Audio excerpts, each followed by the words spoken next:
ही आनंद प्राप्त हो गया हो। कोई जैसे एक गरीब आदमी हीरा पा जाए कितना आनंदित हो जाएगा, वैसे मैया खुश हुई है माता कैकेयी आज। लेकिन मथुरा ने कहा क्यों खुश हो रही हो, सवत का बेटा है, राजा बन जाएगा तो आपको दासी बनाएगा। देखो सवत का नाम जहां पर आता है वहीं पर हमारे बहनों का हृदय कलेजा थर्रा जाता है। जैसे सवत का नाम आया माता कैकेयी ने कहा मर जाऊंगी लेकिन मैं किसी की सेवा नहीं करूंगी, किसी की दासी नहीं बनूंगी। लेकिन ऐसा क्यों कह रही हो मथुरा, तुमने राम भरत से भेद कैसे जानी, राम भक्त में कोई अंतर थोड़े है। माता कैकेयी क्या कहती जानते हो, है राम भरत में भेद नहीं, दोनों से प्रेम हमारा है,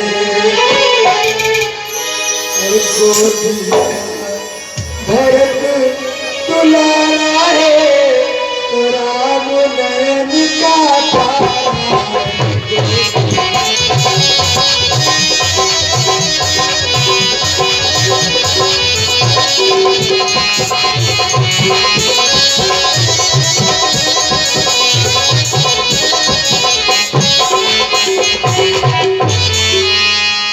मैया कहती है राम भरत में भेद नहीं, दोनों से प्रेम हमारा।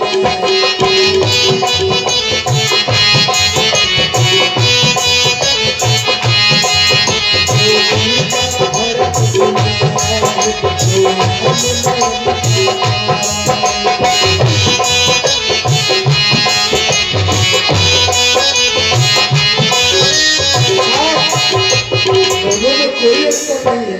तो फिर एक बार की बात कहे हैं, एक बार हमारे राम जी छोटे से थे, मैया कैकेयी दूध भात खिला रहे थे, तो राम जी ने क्या कहा जानते हो, मैया तुम मुझे कितना मानती है बता। कैकेयी ने कहा लल्ला मैं तो अपने से जान से ज्यादा मानू, मैं तो अपने जान से ज्यादा मानू।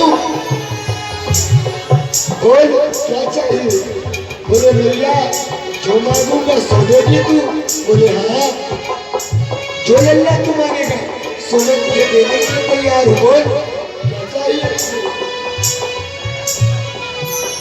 राम जी ने कहा मैया पहले तू मेरी कसम खा फिर मैं तुझसे मांगूंगा, बोले मेरी कसम खा। कैकेयी मैया के आंखों में आंसू आ जाते हैं जब राम जी कहते हैं मैया तुम मेरी कसम खा। बोलते हैं मैया कैकेयी बेटा तू अपनी कसम क्यों खिला रहा है, तू तो मेरे हृदय का टुकड़ा है, कोई अपनी बालक की कसम खाता है क्या। बोले नहीं भैया जब तक तू मेरी कसम नहीं खाएगी तब से आपसे कुछ भी मांगूंगा नहीं, तो मेरी कसम पहले खा। तो मैया ने कहा चल तेरी कसम लल्ला बता क्या चाहिए तुझे। बोली एक बार और सोच ले मैया, 3 तिरबाचू दे दे कि जो मैं मांगूंगा सो मुझे तू देगी। बोली हाँ। बोले एक बार और सोच ले भैया, 3 तिरबाचू देने से पहले भी सोच ले। बोले क्या, बोले जो मैं मांगने जा रहा हूँ इससे तुझे अपयश मिल सकता है, अपयश की भागीदार बनेगी। मैया कैकेयी ने कहा बेटा तेरे लिए मैं अपयश सहने के लिए भी तैयार हूँ। फिर राम जी ने कहा एक बात और भैया, मेरे मैं जो मांगने जा रहा हूँ इससे आपको वैधव्यता भी धारण करना पड़ सकता है। मैया बोल, अब क्या बोलती है? हमारी मैया कैकेयी गस खा करके गिर गई, बेहोश हो गई। बोले लल्ला तू क्या बोल रहा है? मुझे वैधव्यता धारण करना पड़ सकता है, ऐसा क्या मांगने वाला है तू? बोले हाँ भैया, मैं जो मांगने जा रहा हूँ उसे तू ही दे सकती है, दूसरा कोई नहीं दे सकता। माता कैकेयी आज अपने हृदय पे पत्थर रख करके कहती है, बोल बेटा तुझे क्या चाहिए? अगर तेरे कारण मुझे अपेश का सामना करना पड़े तो राम, मैं तेरे लिए अपेश करने के लिए भी तैयार हूँ। यहाँ तक तेरे लिए पति का बलिदान करना पड़े तो मैं पति का बलिदान करने के लिए भी तैयार हूँ। ये मेरी मैया कैकेयी है।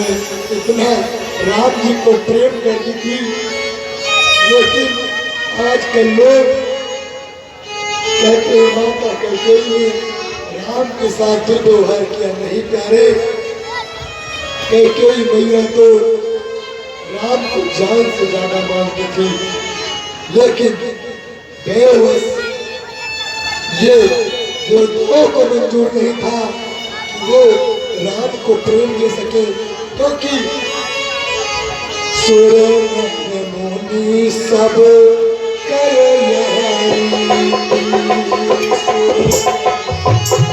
सब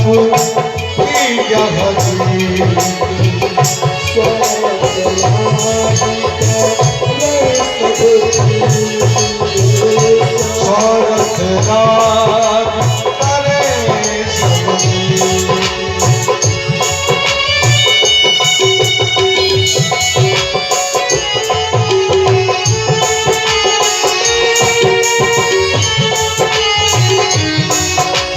जितने देवता है सब स्वार्थी है महाराज।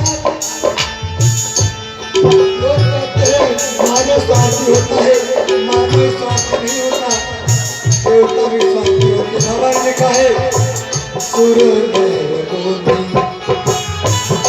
सुर अर्थात देवता, नर अर्थात मानव, मुनि अर्थात महात्मा लोग। कहे हरि सारथ लागी करे नर मुनि सब सारथ लागी करे सबकी।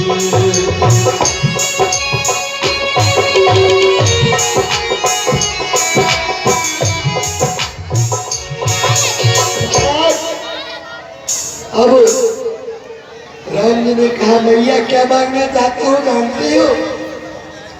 बोले क्या बेटा? बोले एक चीज मांग रहा हूं मैया, जब मैं बड़ा हो जाऊं, ब्याह करके आऊं तो मेरे लिए तू राज के बदले 14 वर्ष का वनवास मांग लेना, यही मैं चाहता हूं मैया, और कुछ नहीं चाहता तुमसे।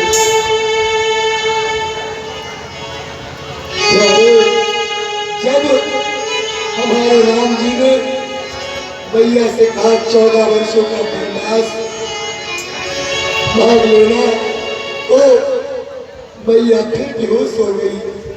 बोली बेटा अगर मैं समझती कि तू मुझसे वनवास मांगने वाला है तो मैं कभी कदापि कसम नहीं खाती तेरी, मैं तुझे वचन नहीं देती।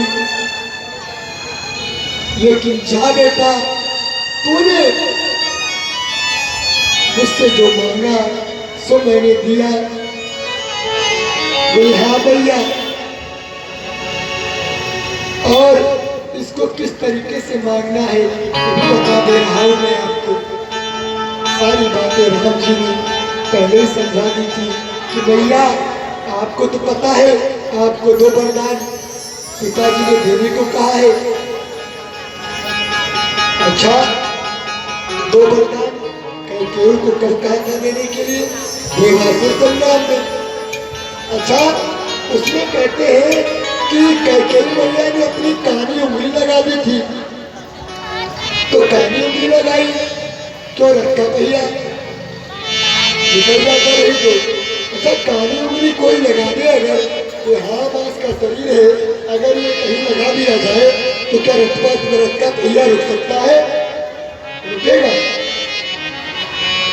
रुकेगा क्या? नहीं रुकेगा। ये तो कर जाता महाराज, जिस कानी उंगली को मैया कैकेयी ने लगाया था, क्यों लगाया था जानते हो? एक समय की बात है, मैया कैकेयी गई और उपवन में खेलने के लिए। एक महात्मा दुर्वासा हुए, दुर्वासा जी आए हुए तो उपवन में बैठे हुए थे, कमंडल में जल लेकर के। कैकेयी मैया पहुंची और उस कमंडल के जल को गिरा दिया।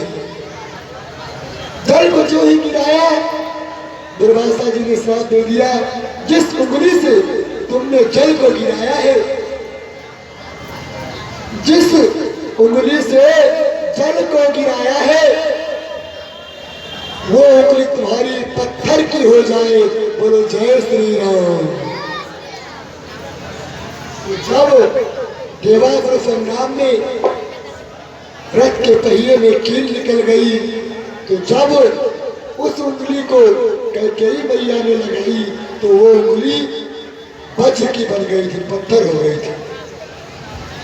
इसलिए उंगली लगाने से रथ चलता रहा, ऐसे नहीं चलता रहा, ऐसे रथ के पहियों को नहीं रोक सकती है।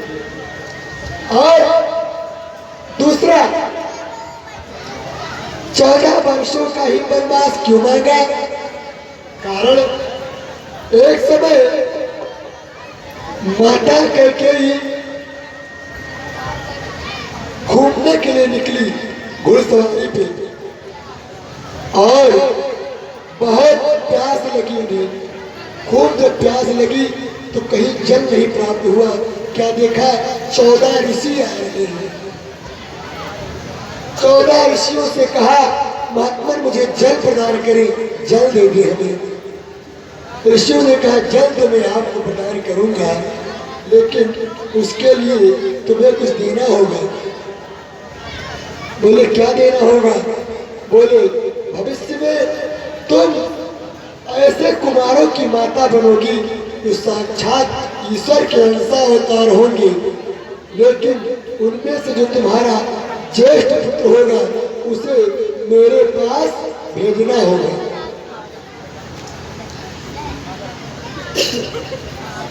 अगर ये वरदान आप देती हो तो मैं आपको जल पिलाऊंगा। 14 ऋषियों ने एक एक करके जल पिलाया, इसलिए 14 वर्ष का वनवास मांगा मैया कैकेयी ने।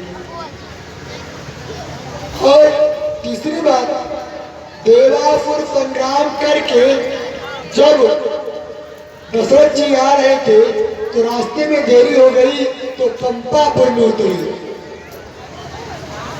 पंपापुर में बाली मित्र था महाराज दशरथ का। रात्रि में गए तो द्वार पे क्या देखा? द्वार पे लिखा हुआ था कि जो नगर में प्रवेश करेगा उसे बाली से संग्राम करना होगा,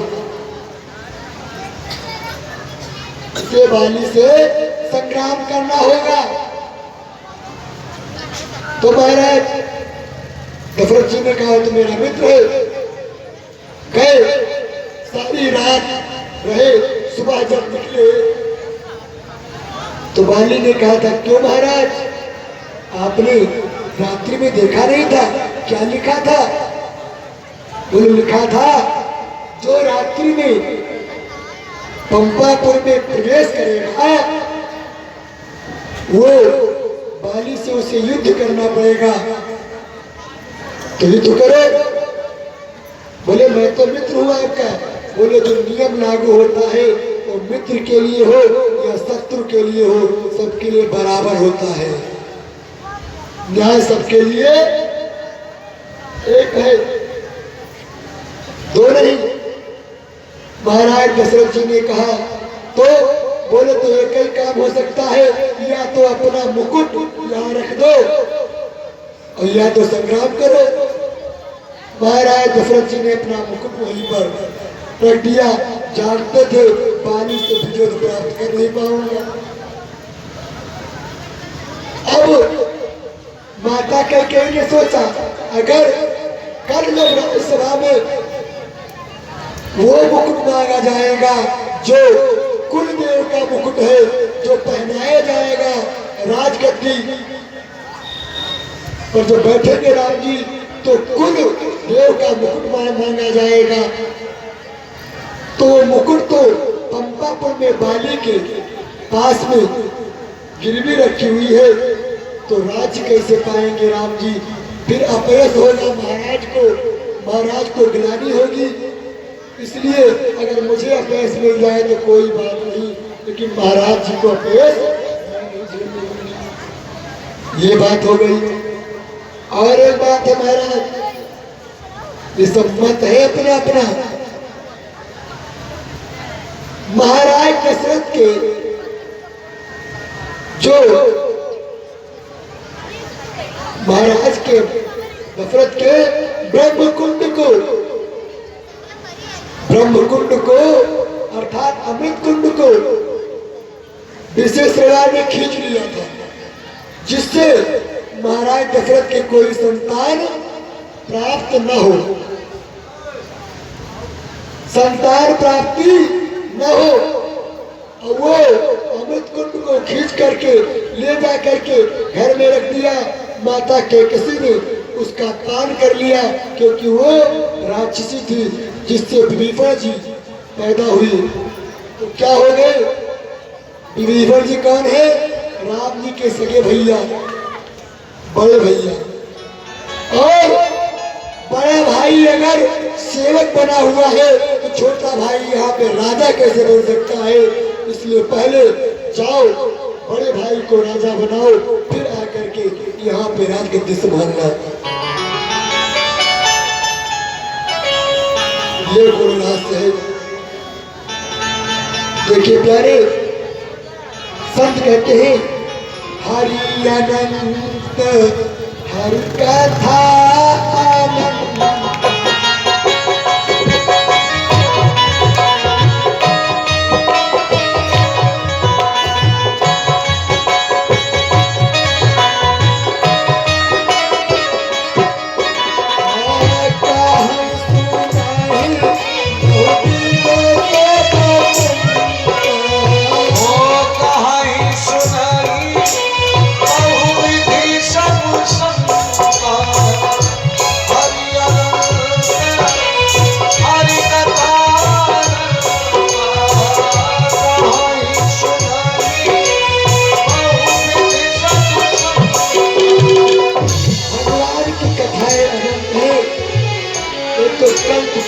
बात है प्यारे, इसलिए अनेक महर्षियों ने लिखा है अपना अपना मत।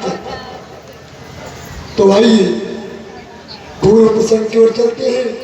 माता कैकेयी से जब मंत्रा ने कहा कि राम को राजगद्दी मिल रही है तो बहुत खुशी हुई। बोली क्या चाहिए तुझे, जो लेना है सो ले ले। मंत्रा ने कहा नहीं, मैं दासी हूँ, दासी ही सही हूँ, लेकिन बाद में तुझे मालूम चलेगा कि तू दासी बनेगी। वैसे दासी का शब्द आया। माता सरस्वती जी विराजमान हो गई जीवा पर, मति फेर गई। मति मंत्रा ने फेर दी कैकेयी मैया की। और कुछ भाभी पुनल माता कैकेयी ने कहा ठीक है मंत्रा, जैसा तू कह रही वैसा ही मैं करूंगी।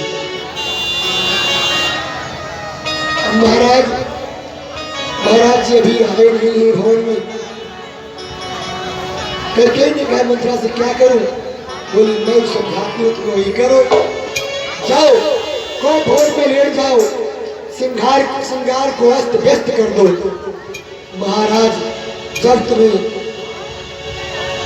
तीन त्रिवाचु देने राम की कसम खा ले, तब उनसे अपने 2 हजार मांगूंगा।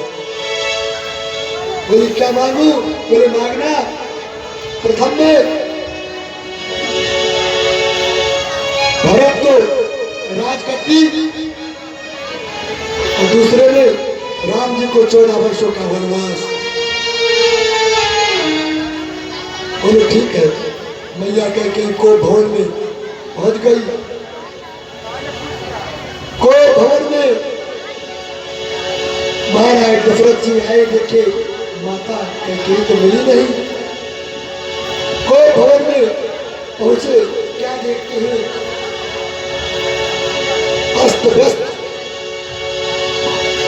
चारों तरफ अस्त व्यस्त, सारे श्रृंगार आभूषण। कहा दशरथ जी ने, देवी क्या हुआ?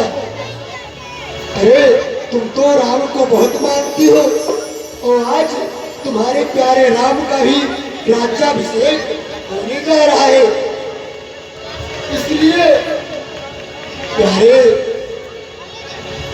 जब तुम्हारे प्यारे राम का राज्याभिषेक होने जा रहा है तब तुम ऐसे रुष्ट होकर पड़ी हुई हो, ये शोभा नहीं हो देता।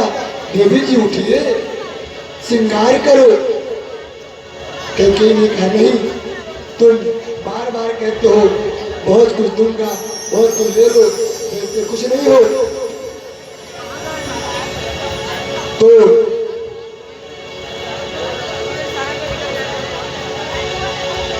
बोले क्या मांगती हो? मांग लो। बोले अगर मांग रही हो तो मुझे त्रिवाचु तो पहले अगर देना है तो सौगंध राम की खा जाओ और 2 वरदान दीजिए मुझे। पहला भरत को राजगद्दी, राम को वनवास। अच्छा, भरत को राजगद्दी दे देते दशरथ जी, उनको कुछ नहीं होता। लेकिन अगर राम वनवास नहीं जाते तो, लेकिन जब राम वनवास की बात आई तो हमारे भाई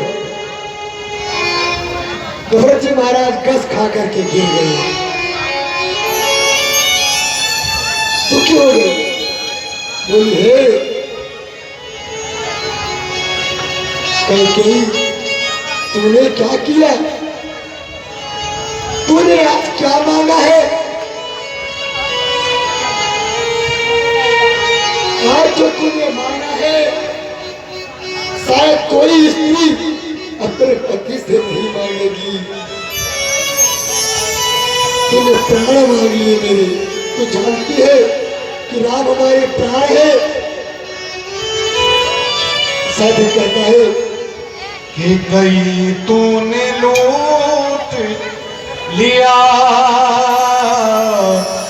दशरथ के खजाने को,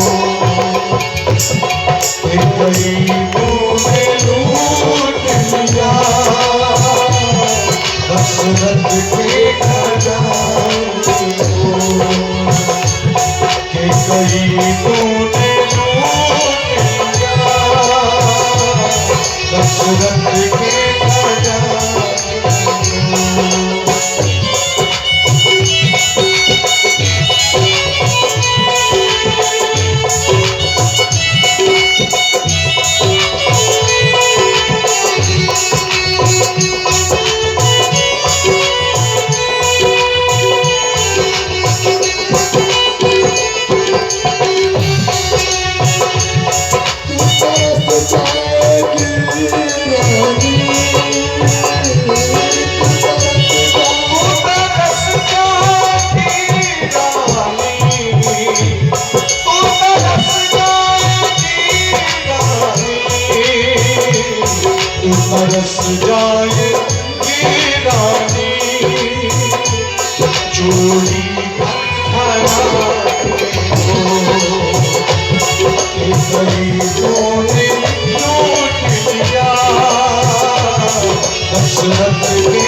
दशरथ के खजाने को।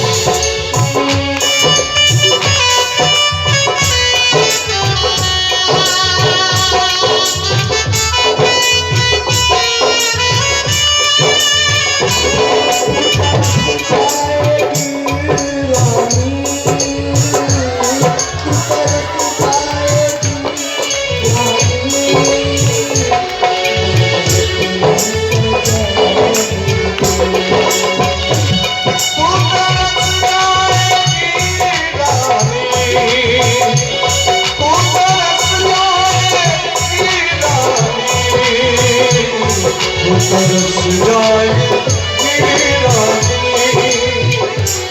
मन अपनी सजाने को गरीबों ने लूट लिया दशरथ के खजाने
जो कर रही हो बाद में बहुत पछताओगे।